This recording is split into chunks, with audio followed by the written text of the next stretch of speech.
नमस्कार, स्वागत है आपका संसद टीवी पर। मैं हूं मनोज वर्मा और आप देख रहे हैं हमारा खास कार्यक्रम मुद्दा आपका। आज हम बात करेंगे संसद के शीतकालीन सत्र की।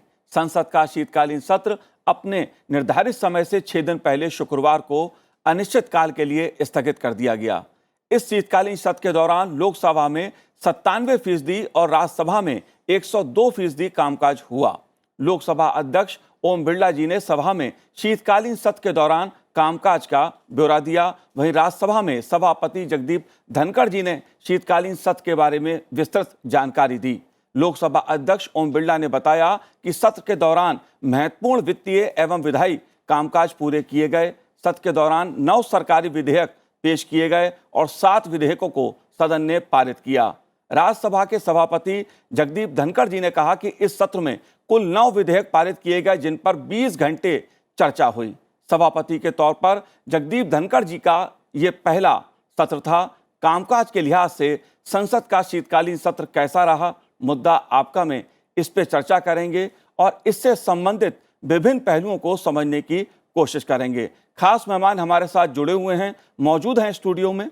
बीएसपी के लोकसभा सांसद मल्लूक नागर जी हमारे साथ हैं। मल्लूक जी, आपका स्वागत है संसद टीवी पर। साथ ही बीजेडी के राज्यसभा सांसद सुजीत कुमार जी भी हमारे साथ स्टूडियो में मौजूद हैं। सुजीत जी, आपका भी बहुत बहुत स्वागत है संसद टीवी पर। मल्लूक जी, शुरुआत मैं आपसे करूंगा। संसद का शीतकालीन सत्र कामकाज के लिहाज से अगर उत्पादकता की बात मैं करूं तो अच्छा कहा जाएगा। लगभग 100% के आसपास दोनों सदनों में कामकाज मिलाकर हुआ है।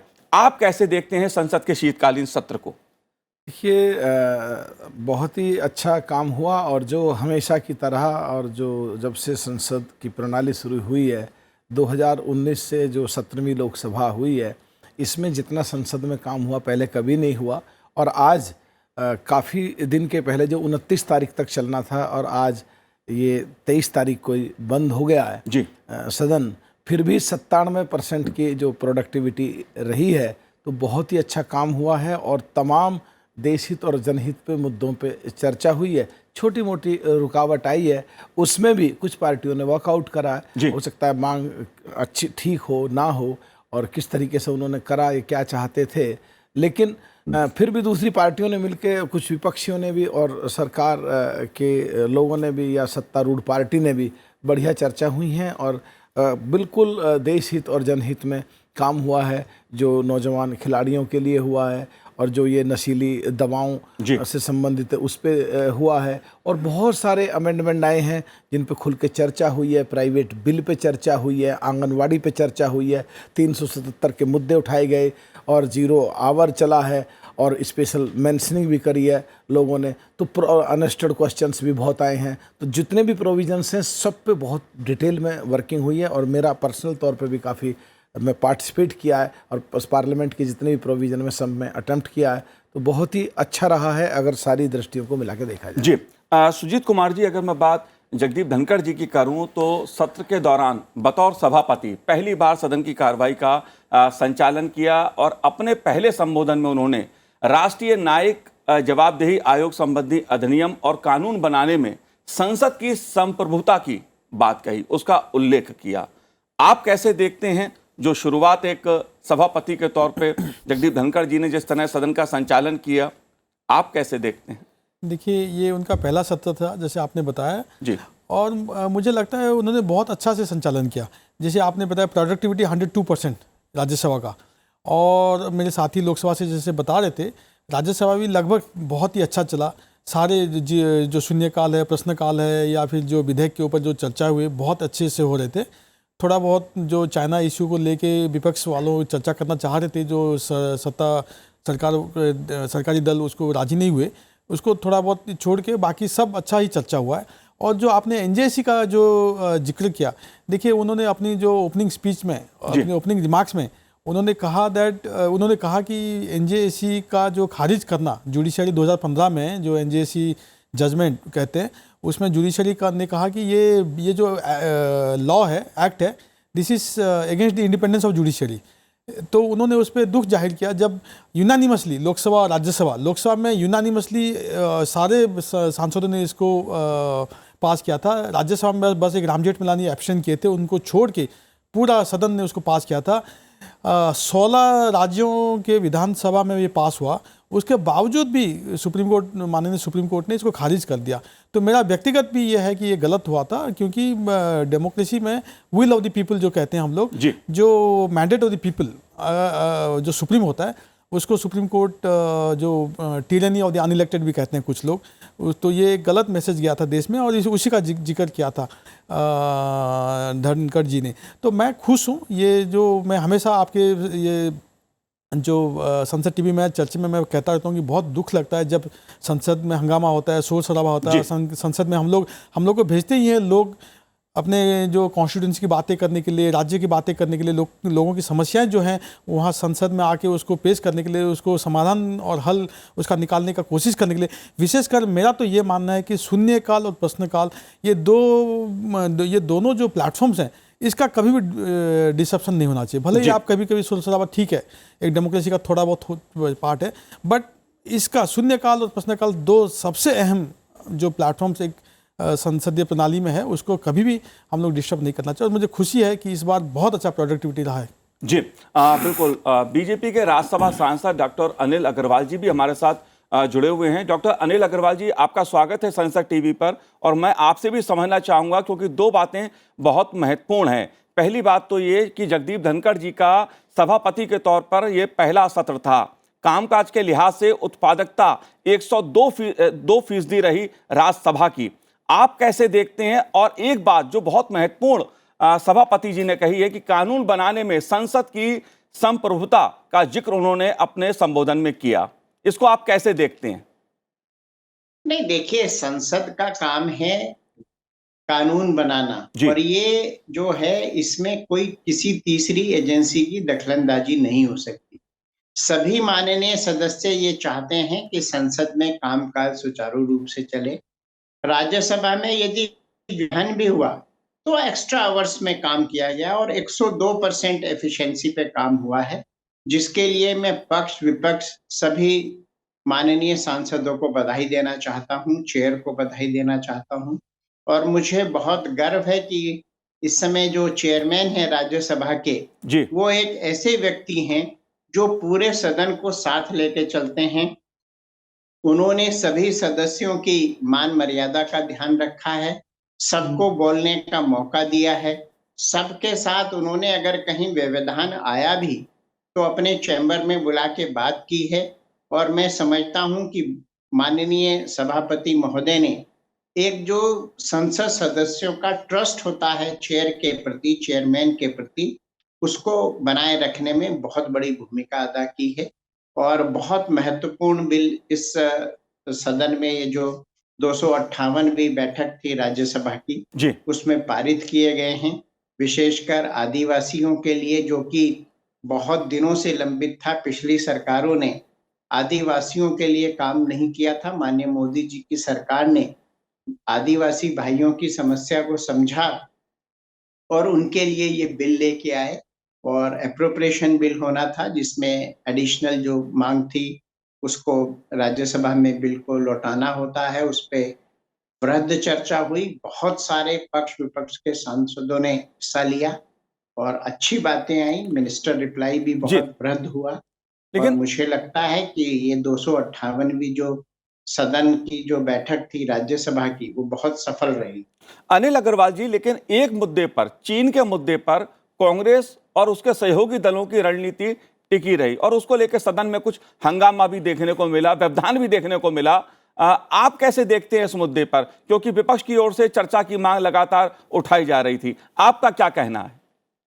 इसमें पूरे विपक्ष की चर्चा नहीं वॉकआउट किया या उनकी मांग नहीं थी। कुछ कांग्रेस और उनके जो बहुत क्लोज एलाई हैं, उनकी ये मांग जरूर थी। लेकिन मैं जिन लोगों ने पूरा तिब्बत, अक्साई चीन और 64,000 किलोमीटर एरिया चीन को दे दिया और तत्कालीन प्रधानमंत्री ने ये कह दिया कि वहां कुछ होता नहीं था, तो ऐसे लोग अगर चीन के बारे में चिंता व्यक्त करें, सदन ना चलने दें, तो ये अपने आप में दुर्भाग्यपूर्ण है। और बहुत सारी इंटरनेशनल, नेशनल चीजें ऐसी होती हैं जिनको कि आप ओपनली चर्चा नहीं करते। और इसके लिए माननीय मंत्री ने सदन में आके बाकायदा स्टेटमेंट भी दिया है। तो उसके बाद कुछ बचता नहीं है, ये केवल राजनीति से प्रेरित था और कुछ नहीं। बिल्कुल। मलूक जी, कई मुद्दे ऐसे थे जिसपे विपक्ष सरकार को घेर सकता था, लेकिन कांग्रेस की अपनी रणनीति चीन पे रही। विपक्ष एक तरह से मैं कहूं तो बटा हुआ नजर आया। आप कैसे देखते हैं इसको? आप जो कह रहे हैं जी बिल्कुल एक पत्रकार के नाते पूछने में ये बिल्कुल साफ दिखता है और लगता है जी और जहां अंदर हम लोग बैठते हैं, अंदर लोकसभा में इवन राज्यसभा के एमपी भी नहीं जा सकते वहाँ, या राज्यसभा में लोकसभा के एमपी भी नहीं जा सकते। वहाँ की जो सिचुएशन है, देखिए चीन पे चर्चा की जो बात आई, विपक्ष पूरा और हम भी ये चाहते थे चीन पे चर्चा हो, ये बात सच है। लेकिन उधर तो एक दिन किसानों पे प्रश्न लगे हुए थे पहले से लेकर 7वें नंबर तक लगातार एग्रीकल्चर मिनिस्टर के, और किसानों के हितों की रक्षा के लिए जो इवन सत्तारूढ़ पार्टी के एमपी हैं वो भी पूछना चाहते थे। और एक वो ऐसा समय होता है जहां पे पक्ष और विपक्ष सब बिल्कुल साफ हो जाता है और एक हो जाते हैं सब लोग, और अपने अपने क्षेत्रों के लिए और देश हित और जनहित में सब लोग प्रश्न पूछते हैं मंत्री से। वहाँ कांग्रेसियों ने हंगामा करा, वॉकआउट कर दिया, और वॉकआउट भी बाद में किया, पहले इतना हंगामा करा कि सदन जो है उठा करके आगे पोस्टपोन कर दिया 1 घंटे के लिए। तो सरकार को या तो तालमेल बैठा के चर्चा कराने पे तैयार करने चाहिए थे, या कांग्रेस को जो किसानों पे बात हो रही है और किसानों के लिए बातें रखी जा रही हैं, वहाँ इतना हंगामा कर दिया कि वो सदन हट गया। अल्टीमेटली नुकसान किसका हुआ? देश के किसानों का हुआ। ऐसे ही पहले एक बार कांग्रेस पे किसानों पे चर्चा प्रश्न आए, वहाँ कांग्रेसियों ने हंगामा कर दिया, वो अपने नेताओं की सुरक्षा मांग रहे थे। तो दो ही तो पक्ष और विपक्ष दो ही तो हैं आज। हम लोग तो कई 10 एमपी हैं, किसी के 5 एमपी हैं, किसी के 18 एमपी हैं, या तो भाजपा और उसके साथी दल या कांग्रेस। तो वो भी चाहते हैं कि भाई इस पर चर्चा की बात है, कांग्रेस के सर पे जाके जिम्मेदारी फूटे कि कांग्रेस ने नहीं चलने दिया, और नहीं तो किसानों पे इतनी बढ़िया चर्चा होनी चाहिए थी। तो उस किसानों के हकों को उस समय दबाया गया, और जो लोग हमको चुनाव जिता के करीब 18 लाख 20 लाख लोग होते हैं जो वोटर होते हैं, और 6 लाख के करीब मिनिमम जीत के लिए वोट चाहिए होती हैं, वो बेसिकली हमको अधिकृत करते हैं कि जाओ, हमने अपनी शक्तियां तुम्हें दी, तुम देश की संसद में जाओ और हमारे लिए, हमारे हितों में और देश हित में काम करो।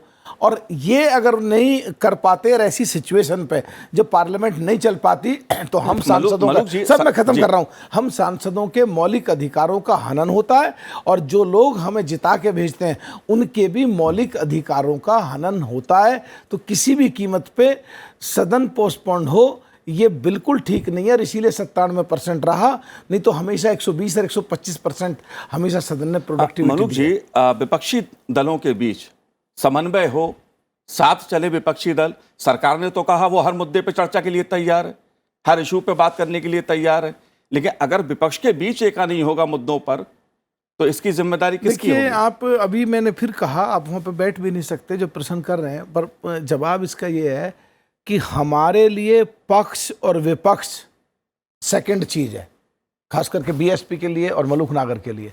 हमारे लिए देश हित और जनहित सबसे पहले है, और जो हमको ठीक लगता है हम वो करते हैं। जैसे हम चाहते थे वे चयन चर्चा हो, बिल्कुल ठीक, लेकिन हम साथ में ये भी चाहते थे कि सदन पोस्टपोन्ड ना हो, और कई दिन पोस्टपोन्ड। जो किसानों के हित की बात है, गरीबों के हित की बात है, दबे कुचलों के हित की बात है, SC ST के हित की बात है, पिछड़ों के हित की बात है, उन पर चर्चा होनी चाहिए। अब 3 बिल थे अमेंडमेंट जो ST से संबंधित थे, और जिनमें आदिवासियों को पूरे देश जब से आज़ाद हुआ है उनके हितों की रक्षा होने के लिए हम लोगों को जरूर चर्चा करनी चाहिए थी, और चर्चा करी भी है। जम्मू कश्मीर में वो 29.4% मुसलमान गुजर हैं जो ST में आते हैं, आदिवासी में आते हैं, पाकिस्तान और हिंदुस्तान की बाउंड्री पे, और उस समय चर्चा ना हो और उनके हितों की बात ना रख पाएं, ये सरकार की तरफ से कोई कमी रह जाए और हम बात ना रख पाएं तो क्या है? बिल्कुल, सदन चलता है तो मुद्दों पर चर्चा भी होती है। मैं सुजी जी आपसे समझना चाहता हूं कि राज्यसभा में ग्लोबल वार्मिंग पर 3 घंटे से अधिक समय चर्चा हुई, इसी प्रकार लोकसभा में मादक पदार्थों, नशीली दवाओं पर चर्चा हुई। अच्छी चर्चा शीतकालीन सत्र में विभिन्न मुद्दों पर देखने को मिली। आप कैसे देखते हैं कि ग्लोबल वार्मिंग का मुद्दा आज पूरी दुनिया के लिए एक बड़ा अहम मुद्दा है, दुनिया के लिए एक चेतावनी बना हुआ है? आपका क्या कहना है? देखिए, ग्लोबल वार्मिंग ये रियलिटी है और इसमें पूरी दुनिया की नज़र है और पूरी दुनिया इसमें चिंता जाहिर कर रही है और ये हिंदुस्तान के लिए एक बहुत बड़ा अपॉर्चुनिटी भी है और हिंदुस्तान अभी इसमें लीडरशिप रोल प्ले कर रहा है ग्लोबल वार्मिंग में। जैसे हम लोग ग्लोबल साउथ जो कहते हैं, जो डेवलपिंग कंट्रीज हैं, वहाँ पे सब जो डेवलपिंग कंट्रीज हैं वो हिंदुस्तान की तरफ देख रहे हैं, भारत की तरफ देख रहे हैं कि हिंदुस्तान का लीडरशिप कैसे रहेगा। और हम लोग नेट जीरो का जो कमिटमेंट दिए 2070 तक ऑनरेबल प्राइम मिनिस्टर ने कहा है कि हिंदुस्तान, हमारा जो देश है, वो नेट जीरो कार्बन एमिशन वाला कंट्री बन जाएगा। और 2030 तक जो हमारा जो इलेक्ट्रिसिटी का जो कंजम्पशन है, अभी हम लोग का मैक्सिमम आ रहा है, 93% आ रहा है हम लोग का जो ये फॉसिल फ्यूल से, कोयला हुआ, ये हुआ। तो प्रधानमंत्री जी का और गवर्नमेंट का ये है ऐलान किया हुआ है कि 2030 तक 50% ऑफ आवर एनर्जी नीड्स जो है वो रिन्यूएबल सोर्सेज, ग्रीन सोर्सेज जो कहते हैं, जो सोलर हुआ, विंड हुआ, जियोथर्मल हुआ, मिनी हाइड्रो हुआ, इससे पूर्ति की जाएगी। तो ये बहुत बड़ा इश्यू है, लेकिन इसके लिए एक अपॉर्चुनिटी भी है। जैसे हम लोग अभी डिपेंडेंट हैं जो खाड़ी देशों से, मिडिल ईस्ट कंट्रीज से पेट्रोलियम एंड पेट्रोल प्रोडक्ट्स के लिए। तो अगर हम लोग रिसर्च में इन्वेस्ट करेंगे, ग्रीन फ्यूल पे इन्वेस्ट करेंगे, हाइड्रोजन फ्यूल पे इन्वेस्ट करेंगे, तो हम लोग का जो 84% 85% हम लोग का फ्यूल इंपोर्ट हो रहा है। तो दिस कितना बड़ा हमारा जो एक्सचेकर से पैसा जा रहा है इंपोर्ट बिल में। तो ये हमारे लिए बहुत बड़ा अपॉर्चुनिटी है। हम लोग ग्रीन एनर्जी, ग्रीन फ्यूल पे फोकस करके, उसमें रिसर्च करके, उसको अगर हम लोग ज़्यादा से ज़्यादा इस्तेमाल अगर करेंगे तो हमारा इंपोर्ट बिल बनेगा, देश की आर्थिक स्थिति अच्छी रहेगी। और जो एक बोलते हैं लीफ फ्रॉगिंग बोलते हैं, जैसे देखिए हिंदुस्तान में जो लैंडलाइन कनेक्शन बहुत कम था, लेकिन आज सबसे ज़्यादा मोबाइल फ़ोन यूज़ करने वाला देश है। तो हम लोग लीफफ्रॉग कर दिए, लैंडलाइन से नहीं जाके सीधा हम लोग मोबाइल पे चले गए।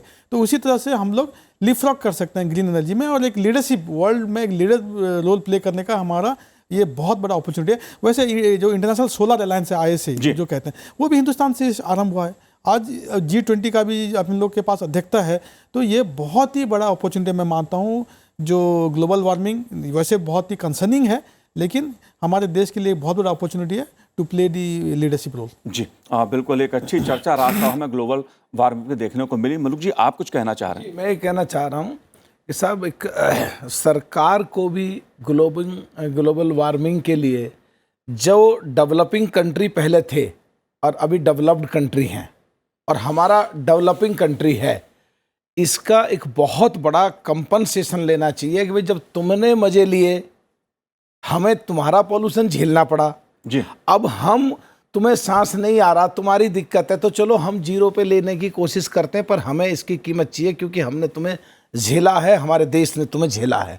और उस पैसे को किस तरह देश में हम ग्लोबल वार्मिंग से कैसे बचें, और उससे जो पॉल्यूशन हो रहा है उससे कैसे बचें, उसके लिए चाहिए जब बाढ़ आती है तो उस पानी को, जो माननीय अटल बिहारी वाजपेयी स्वर्गीय प्रधानमंत्री पूर्व रहे हैं, जो उनकी सोच थी कि ऐसे मिलाएं जहां सूखा पड़ता है वहां तो वो पानी पहुंच जाए, तो वहां तो फसल ज़्यादा हो जाए, हरियाली, और जहां बाढ़ से फसल मर जाती है वहां फसल मरे ना। तो जो ऑटोमेटिक जो देश के जो जीरो की तरफ, कार्बन की तरफ जा रहे हैं, उसमें बहुत बड़ी सुविधा और बहुत बड़ी सहायता मिलेगी, और उसका कंपनसेशन लें। और जो मेट्रोपॉलिटन सिटीज़ हैं, जो दिल्ली है, कलकत्ता है, मद्रास है और बेंगलोर है, तो इन चारों के आसपास जो पेड़, जहाँ जैसे दिल्ली में कई सौ एकड़, हजारों एकड़ में कीकर लगे हुई हैं, वहाँ पीपल और नीम के पेड़ लगाए जाएं, जिससे मैक्सिमम ऑक्सीजन हो। और जीरो पॉइंट पे जो ले जाना चाहते हैं हम विश्व के पैमाने पे, माननीय प्रधानमंत्री की छवि बढ़िया हो और हमारे देश का नाम ऊपर आए, तो ऐसा जरूर कुछ ना कुछ ये भी करना चाहिए। जी अनिल अग्रवाल जी, अगर मैं राज्यसभा की बात करूं तो ये सही है कि उत्पादकता 102% रही राज्यसभा के कामकाज की, लेकिन राज्यसभा की कार्रवाई में बाधा के चलते 1 घंटा 46 मिनट का समय बर्बाद हुआ। इस स्थिति को आप कैसे देखते हैं? यह समय बर्बाद क्यों हुआ?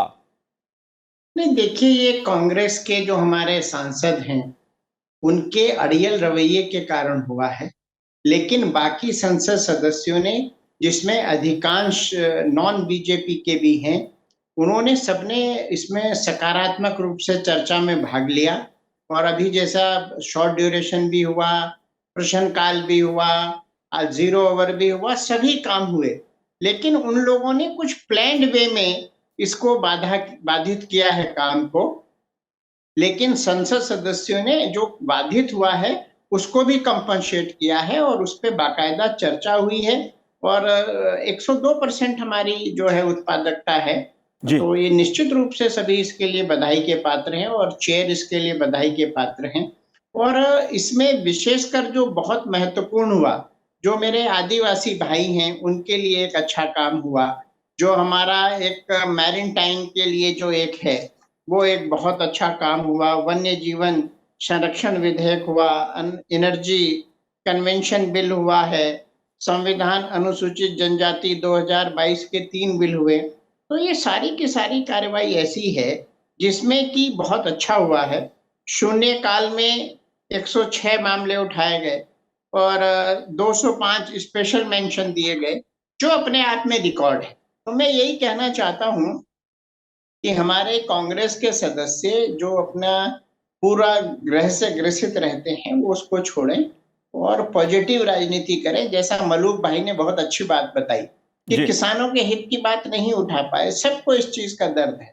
तो ये सारी की सारी चीजें हैं, इसीलिए आज कांग्रेस की दुर्दशा होती जा नहीं रही है। अनिल जी मैं मलूक भाई की बात से सहमत हूं मैं कि यही चीज किसानों समझना के मामले उठने मैं चाहिए मैं थे, उन पर चर्चा होनी चाहिए थी और उस पे पक्ष और विपक्ष सब संसद सदस्य चाहते थे किसानों के हित की बात हो। जी बिल्कुल सुजीत भाई, मैं यही चीज समझना चाह रहा हूं कि कई मुद्दे और भी देश के सामने अहम है जिस पे सरकार ने कहा अपनी तरफ से कि हम चर्चा के लिए तैयार हैं। विपक्ष की ओर से भी कई दलों की मांग थी, हम चर्चा चाहते थे, लेकिन कहीं ना कहीं व्यवधान के चलते जो समय बर्बाद होता है उसमें ऐसी चर्चाएं पीछे छूट जाती हैं। इस स्थिति को आप कैसे देखते हैं? देखिए, जो जो इस सत्र में जो चाइना का जो तवांग में जो इनकर्सन है उसको लेके विपक्ष की मांग रही कि इस पे चर्चा हो। ये एक सेंसिटिव मैटर है। मेरा खुद का रुचि है काफ़ी ज़्यादा चाइना इश्यू पे। तो मैं ये मानता हूँ कि कई चीज़ें ऐसे होती है जो खुले चर्चा नहीं होनी चाहिए। और रक्षा मंत्री जी और विदेश मंत्री जी दोनों ने स्टेटमेंट रखा सदन में। तो मेरे ख्याल से ये एक प्रधानमंत्री जी को, लीडर ऑफ अपोजिशन और बाकी जो मंत्री हैं उनके साथ बैठ के इंडोर इस पे चर्चा हो सकती थी। तो मैं ये सहमत हूँ सरकारी पक्ष से जो कि इसका खुला हम चर्चा देश हित में नहीं रहा है। लेकिन कोविड पे चर्चा, कोविड पे आज कल मंत्री जी ने भी वहाँ पे रखा स्टेटमेंट। शॉर्ट ड्यूरेशन, आपने क्लाइमेट चेंज एक बहुत अहम मुद्दा है, इस पे चर्चा हुआ। महंगाई पे होना चाहिए।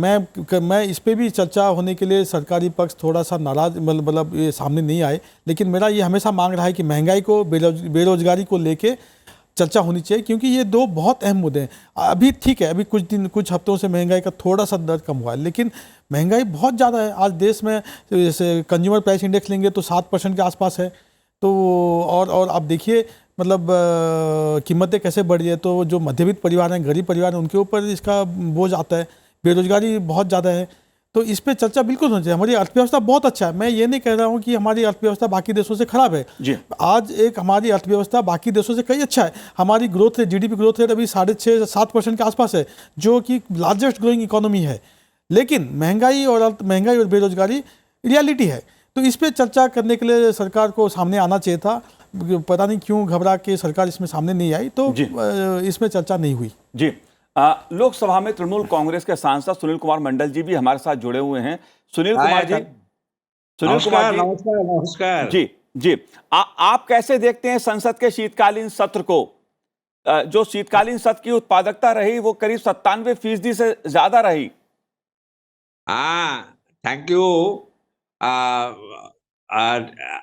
अरे ठीक ही है। तो अब एक काम क्या है अभी, जी अभी जो चल रहा है शीतकालीन सत्र जो चला था, इसमें आप देखिए प्रॉब्लम क्या है। जो सरकार का जो चर्चा जो हो रहा है अभी, जो शीतकालीन सत्र में जो 29 तारीख तक चलने का बात था, अभी नहीं हुआ। क्यों नहीं हुआ? ये शीतकालीन सत्र में जो हमारा जो